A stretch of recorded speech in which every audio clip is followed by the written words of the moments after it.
IRA. Don't do it. What would you prefer? Paying 35% tax or 15%? Simply speaking, growth in IRAs are from long-term capital gains. Outside an IRA, long-term capital gains are taxed at a maximum of 15%, no matter what tax bracket you're in. But let's assume a typical 25% tax bracket. And let's assume a $1,000 capital gain. If you withdraw money from an IRA prematurely, that's about age 60, any and all distributions are taxed as ordinary income. That's 25% plus a 10% penalty for premature withdrawal. So what started as a capital gain with a maximum 15% tax was converted to ordinary income, 25% tax plus a 10% penalty. That's a total 35% tax, not counting any state tax that applies. Outside an IRA, you would pay $150 tax on that $1,000 capital gain. But if you withdrew that same $1,000 capital gain from an IRA, you would pay $350 tax. So which would you prefer, 15% tax or 35% tax? But why did we get involved in IRAs in the first place? They told us, pay less tax now and withdraw the money when you're retired and in a lower tax bracket. But is that true? Even with a modest return of 5, 6, or 7%, you could easily have $1 million at the time you retire. If you retire at 65 or older, you might have $1 million, $2 million, or more. On the low side of our estimate, $1 million held then in a CD could safely yield more than $50,000 per year. That means you could take out $50,000 every year without even touching the principal. So add $50,000 to your pension, Social Security, and other investments. Do you really think you'll be in a lower tax bracket? What if by chance your IRA grew to $2 million? You could then withdraw $100,000 per year and still never touch the principal. Add $100,000 to other income. Do you still think you'll be in a lower tax bracket?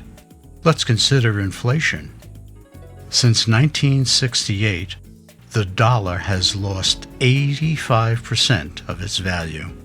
Some say future inflation could be much worse than that. Let's keep it simple. Uncle Jimmy has a phrase for long-term investments. You give them dollars, you get back dimes. A brief review. Fact: outside an IRA, the maximum tax on a long-term capital gain, 15%.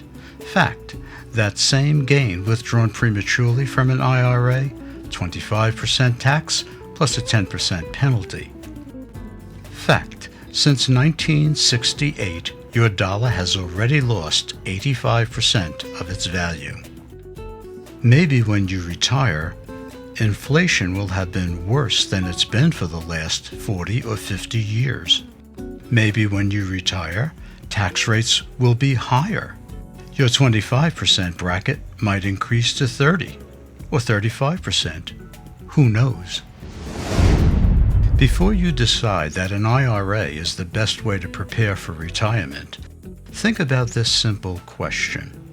Why do I have to pay a 10% penalty to get my own money back?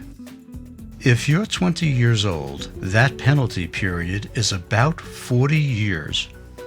Do you know what you will want or need 40 days from now? 40 weeks from now? 40 months from now? 40 years from now? I don't think so.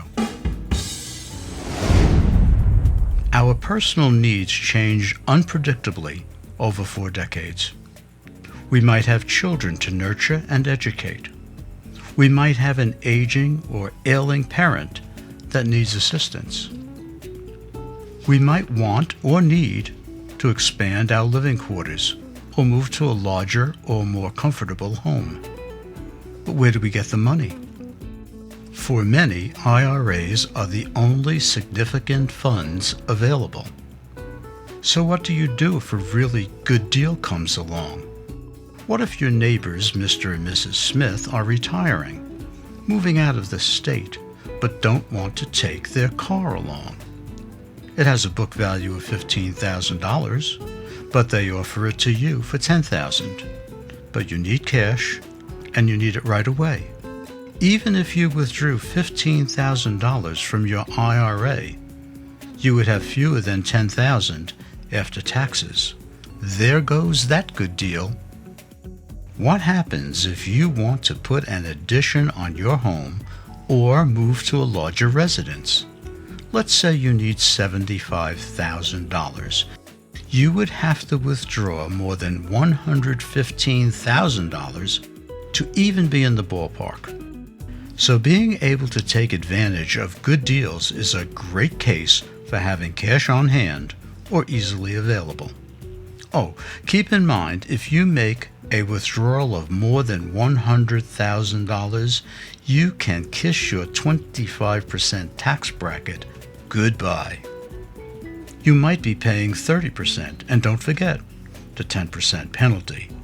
Hey, maybe they'll raise that to 15%.